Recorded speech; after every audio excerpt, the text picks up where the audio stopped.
باللہ من الشیطان الرجیم بسم اللہ الرحمن الرحیم والصلاة والسلام علی نبی الامین المکین الکریم الرؤوف الرحیم اما بعد.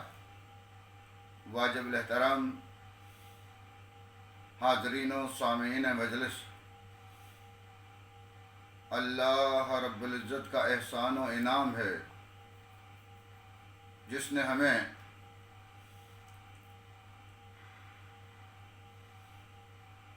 اسلام کی دولت سے سرفراز فرمایا، اور اس پر بھی طرہ امتیاز یہ کہ نبی کریم صلی اللہ علیہ وسلم سے بدرجہ اتم محبت کرنے کی توفیق بخشی. آج اختصار سے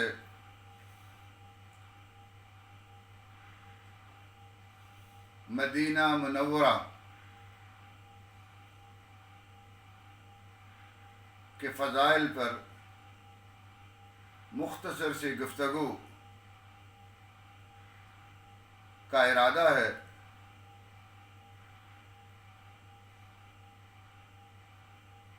ارشاد باری تعالیٰ ہوتا ہے والذین ہاجروا فی اللہ من بعد ما ظلموا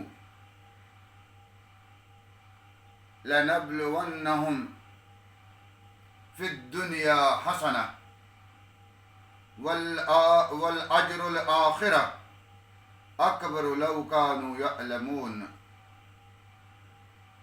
وہ لوگ جن پر ظلم کیا گیا، اس ظلم کے بعد جنہوں نے ہجرت کی، ہم انہیں دنیا میں اچھی جگہ عطا فرمائیں گے، اور آخرت کا اجر تو اللہ کے ہاں بہت بڑا ہے اگر وہ جانتے. یہاں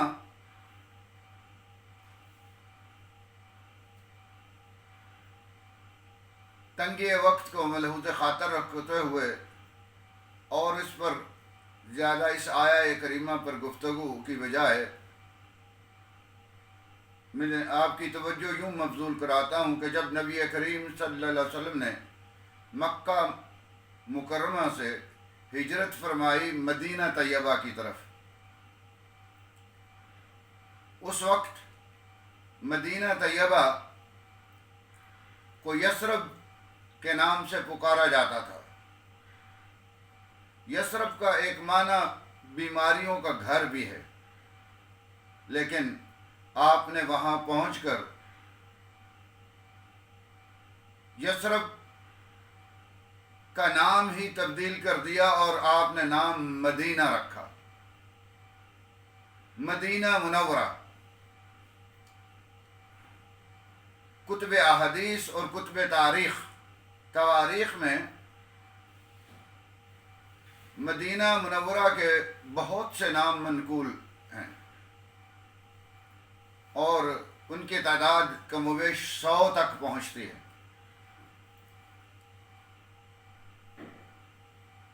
جس میں دار الہجرہ ایک نام بہت معروف ہے، مدینہ منورہ. یہ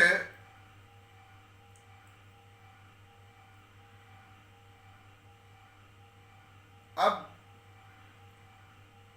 پریویلنگ سچویشن میں اس وقت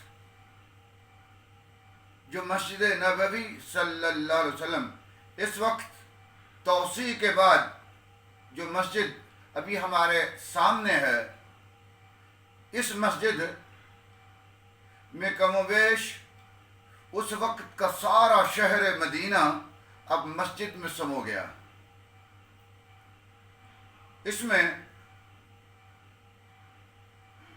نہ جانے کتنے اصحاب رسول صلی اللہ علیہ وسلم کے گھر بھی ابھی اسی مسجد کے اندر آ گئے.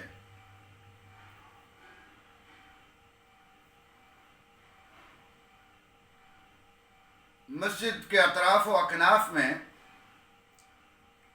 مسجد نبوی صلی اللہ علیہ وسلم کے اطراف و اکناف میں اور بھی بہت سی مساجد دور و نزدیک موجود ہیں، جن میں مسجد قباء سر فہرست ہے، مسجد جمعہ، مسجد عتبان، مسجد بنی عنیف، مسجد اصبہ، مسجد بنی ظفر، مسجد عجابہ، مسجد سجدہ، مسجد قبلتین۔ اگر آپ کو یاد ہو تو یہ وہی مسجد ہے جس میں نبی کریم صلی اللہ علیہ وسلم نماز پڑھا رہے تھے۔ آپ نے آسمان کی طرف نظر اٹھا کر دیکھا اور دل میں خیال آیا کہ کیا ہی اچھا ہو کہ بیت المقدس کی بجائے ہمارا قبلہ بیت الحرام ہو جائے۔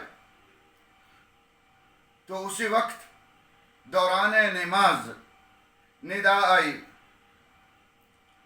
کہ اے محبوب، اپنا چہرہ اسی مسجد کی طرف پھیر لو، مسجد حرام کی طرف، جسے تم قبلہ بنانا چاہتے ہو۔ اور قرآن پاک میں کچھ یوں ارشاد ہوا کہ اے محبوب، ہم تمہارا چہرہ آسمان کی طرف اٹھتا ہوا دیکھ رہے ہیں، آپ آسمان کی طرف دیکھ رہے ہیں، ہم آپ کی طرف دیکھ رہے ہیں۔ فَلَنُوَلِّيَنَّكَ قِبْلَةً تَرْضَاهَا، ہم آپ کا چہرہ اسی قبلے کی طرف موڑ دیتے ہیں جس پر آپ راضی ہیں۔ فَوَلِّ وَجْهَكَ شَطْرَ الْمَسْجِدِ الْحَرَامِ، بس اپنا قبلہ، اپنا منہ اسی مسجد کی طرف، مسجد حرام کی طرف موڑ لیجئے۔ تو آپ نے یہ 180 ڈگری، ایک اس سمت اور دوسرا قبلہ اس سمت، تو آپ نے نماز پڑھتے ہوئے مسجد قبلہ سے وہاں سے منہ موڑا دوسرے قبلہ کی طرف۔ اگر منہ موڑا جائے تو پھر تو امام آخری صف میں ہوگا، آپ وہاں سے تشریف لا کر اگلی صف میں پھر مصلی امامت پر پھر کھڑے ہوئے، اور اللہ رب العزت نے ارشاد فرمایا، ہاں ہم نے قبلہ اس لیے بنایا تھا، وَمَا جَعَلْنَا الْقِبْلَةَ الَّتِي كُنْتَ عَلَيْهَا إِلَّا أَنْ يَعْلَمَ مَنْ يَتَّبِعُ الرَّسُولَ وَمِمَّنْ يَنْقَلِبُ عَلَىٰ عَقِبَيْهِ۔ ہم نے وہ قبلہ تو اس لیے بنایا تھا کہ ہم لوگوں کا امتحان لیں، کون ہے جو قبلوں کی طرف رہتا ہے اور کون ہے جو رسول کی پیروی کرتا ہے۔ یہ وہی مسجد ہے، مسجد قبلتین۔ اور پہلے ہم نے مسجد قباء کا ذکر کیا، یہ قباء بھی بہت اہمیت کی حامل ہے۔ یہ نبی کریم صلی اللہ علیہ وسلم نے مدینہ طیبہ پہنچ کر سب سے پہلی مسجد یہی بنائی تھی، اور اس مسجد میں نماز پڑھنے کا اجر ایک عمرہ کے برابر ہے۔ مسجد غمامہ، یہ وہ مسجد ہے جس میں نبی کریم صلی اللہ علیہ وسلم اگر تشریف لے جاتے، جب کبھی سورج اپنی آب و تاب کے ساتھ چمک رہا ہوتا اور دھوپ ہوتی، شدت، موسم کی شدت ہوتی، تو آسمان میں بادل کے ٹکڑے جمع ہوتے اور ایک جگہ جمع ہو کر سایہ فگن ہو جاتے۔ جب تک آپ مسجد میں رہتے وہ بادلوں کے ٹکڑے سایہ کرتے رہتے۔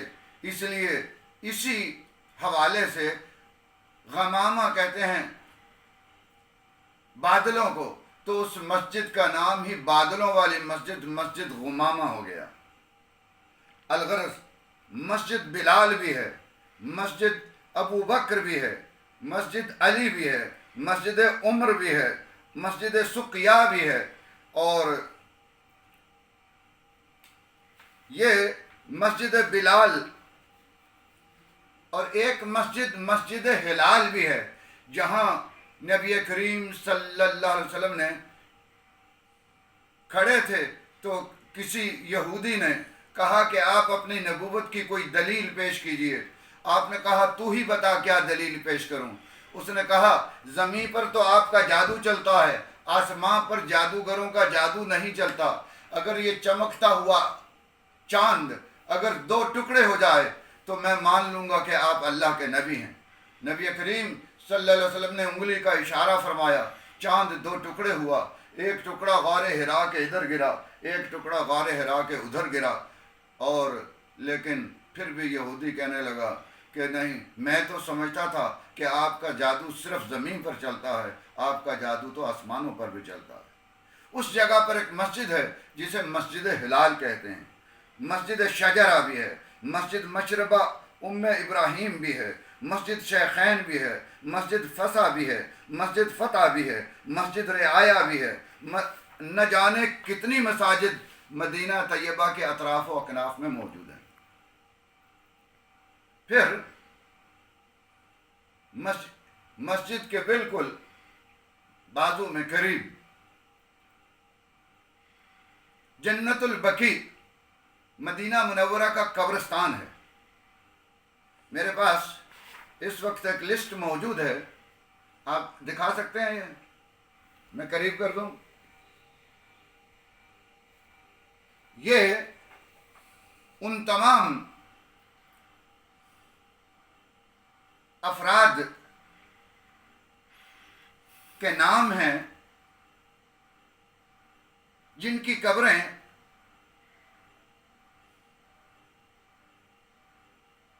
اس قبرستان بقیع الغرقد جنت البقیع میں ہیں، جن میں بنات الرسول صلی اللہ علیہ وسلم، نبی کریم صلی اللہ علیہ وسلم کی صاحبزادیاں ہیں، اہل بیت نبوی صلی اللہ علیہ وسلم کی قبریں ہیں اور ان کے پورے نام ہیں۔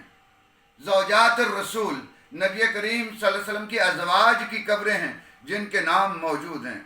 قبر عقیل بن ابی طالب کی قبر ہے، اور دیگر جو آپ کے اعزاء و اقارب ہیں ان کی قبریں ہیں۔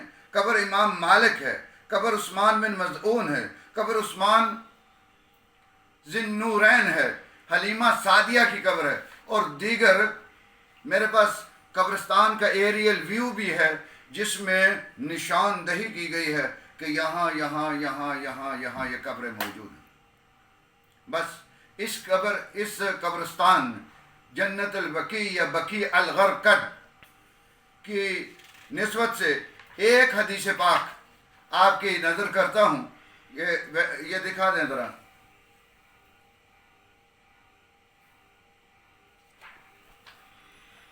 رواہ الحاکم و ابن حبان وغیرہما،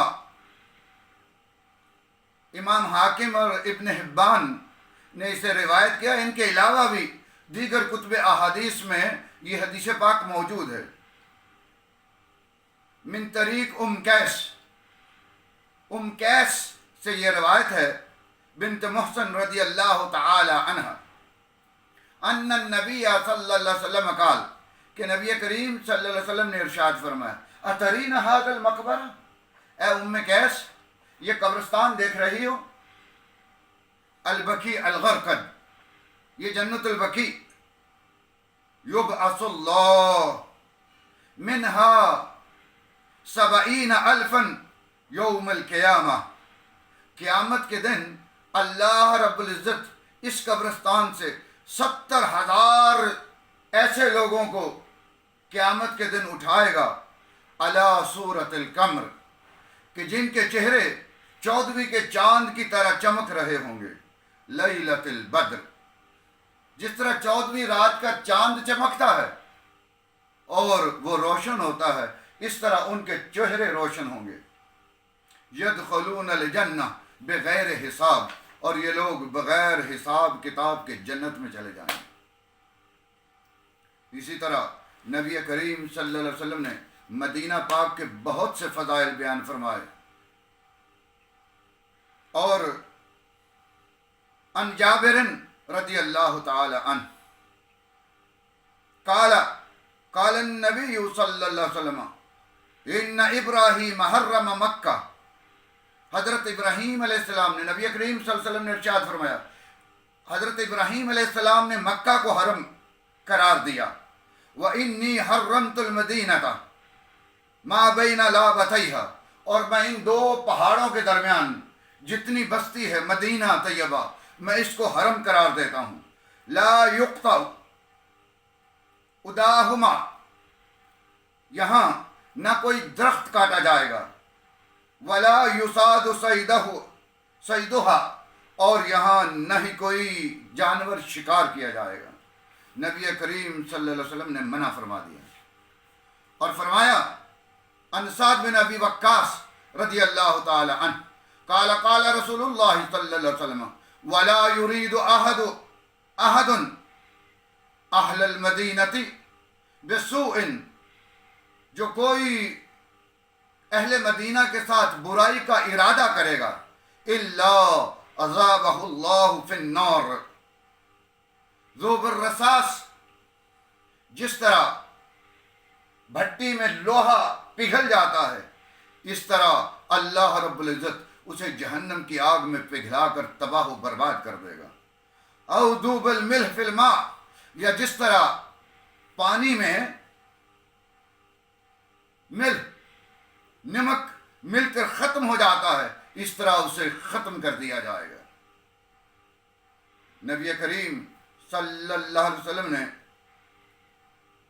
یہاں تک ارشاد فرمایا المدینۃ حرم من کذا الی کذا، یہاں سے لے کر وہاں تک مدینہ حرم ہے.